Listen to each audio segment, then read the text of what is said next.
ஸ்ரீமதே ராமானுஜாய நமः. பிரபன்ன பாரிஜாதாய தோத்ரவேத்ரைகபாணயே ஞானமுத்ராய கிருஷ்ணாய கீதாமிருததுஹே நமः. நாள்தோறும் பகவத்கீதையில் நாம் இப்போது 10வது அத்தியாயம் வரைக்கும் முடிச்சுட்டு இப்போது விஸ்வரூப சந்தர்ஷன யோகம்ன்ற 11வது அத்தியாயத்தில் இருக்கும். இதில் முதல்ல தொடங்கினோடனே அர்ஜுனன் பேச ஆரம்பித்து 4 ஸ்லோகங்கள் மூலமாக இது வரைக்கும் பகவான் தான் கிட்ட உபதேசமாக சொன்னது எல்லாத்துக்கும் நன்றி கடன் பட்டிருக்கேன் அப்படின்றத தெரிவித்து அடுத்து 10வது அத்தியாயத்தில் எப்படியெல்லாம் பகவானுக்கு சொத்து இருக்குன்னு சொன்னாரோ அது எல்லாத்தோடையும் சேர்த்து பகவானுடைய அந்த அற்புதமான ஆச்சரியமான ரூபத்தை பார்க்கணும், அந்த உருவத்தை பார்க்கணும் அப்படின்ட்டு அர்ஜுனன் கேட்டுக்கொள்கிறாரு பகவான்கிட்ட. இப்போ பகவான் அதுக்கு பதில் சொல்ல ஆரம்பிக்கிறாரு 5வது ஸ்லோகத்திலேருந்து. ஸ்ரீ பகவானுவாச்ச பஷ்ய மே பார்த்த ரூபாணி சதசோத சஹஸ்ரஷः நானாவிதானி திவ்யானி நானாவர்ணாக்ருதீனி ச.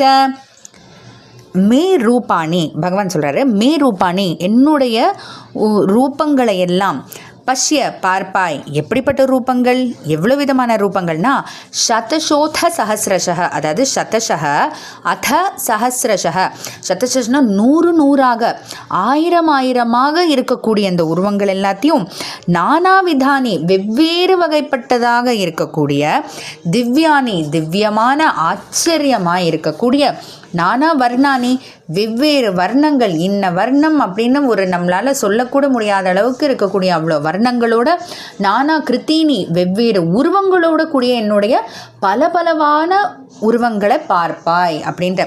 இப்போது ரூபங்கள் வெவ்வேறு உருவங்கள்ங்கும் போது என்ன அப்படின்னு நம்ம பார்த்தோம்னா பிரதானமாக ரொம்ப முக்கியமாக 5 ரூபங்கள் பகவானோடது சொல்லப்படுது. அதாவது பரரூபம், வியூக ரூபம், விபவ ரூபம், அந்தர்யாமி, அர்ச்சா ரூபம்னு. இதில் பரரூபம்ன்றது தான் பரமபதம் இல்லைன்னா வைகுந்தம்னு சொல்லக்கூடிய பகவானுடைய அந்த இடத்துல பகவான் எப்படி காட்சி கொடுக்குறாரோ அந்த ரூபம் தான் பரரூபம். இது மிக உயர்ந்ததானது அப்படின்னு. வியூக ரூபம்னா பார்க்கடலில் பகவான் படுத்துட்டு இருக்காரு இல்லையா, அதைத்தான் வியூக ரூபம்னு சொல்லுவாங்க. அடுத்து விபவ ரூபம்னா பகவான் வெவ்வேறு விதமான அவதாரங்கள் எடுக்கிறார் இல்லையா ஒவ்வொரு பையனுக்காக, அப்படிப்பட்ட அவ்வளோ விதமான அந்த ரூபங்கள்லாம். அடுத்து அர்ச்சா ரூபம்ன்றது இது எல்லாத்தையும் எல்லாராலையும் பார்த்துட முடியாதுல்ல, அதுக்காக தான் பகவான் கோவில் தோறும் காட்சி கொடுக்குறார். அதனால் கோவிலில் இருக்கக்கூடிய அந்த சிலா ரூபமாக இருக்கிறதா அர்ச்சா ரூபம்னு சொல்கிறது உண்டு. அது எல்லாத்தையும் தாண்டி நம்ம ஒவ்வொருத்தருக்குள்ளேயும் நம்மளுடைய ஹிருதயத்துக்குள்ளே நம்மளோட மனசுக்குள்ளேயே பகவான் ஒரு ரூபத்தில் இருக்கார். அதுதான் அந்தர்யாமி அப்படின்னு சொல்லுவாங்க.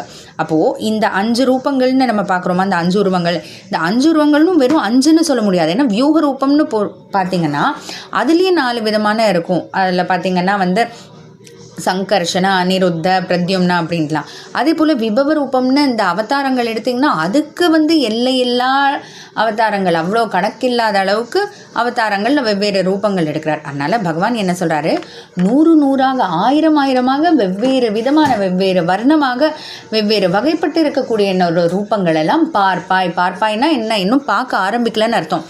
நீ பார்க்கும்படியாக நான் செய்யறேன் அப்படின்றத தான் பகவான் பார்ப்பாய் அப்படின்னு சொல்கிறாரு. அது எப்படி அர்ஜுனனை பார்க்க வைக்க போகிறாரு, அதுக்காக பகவான் என்ன செய்ய போகிறாருன்றதை நம்ம பார்க்கலாம். ஜெய் ஸ்ரீ கிருஷ்ணா.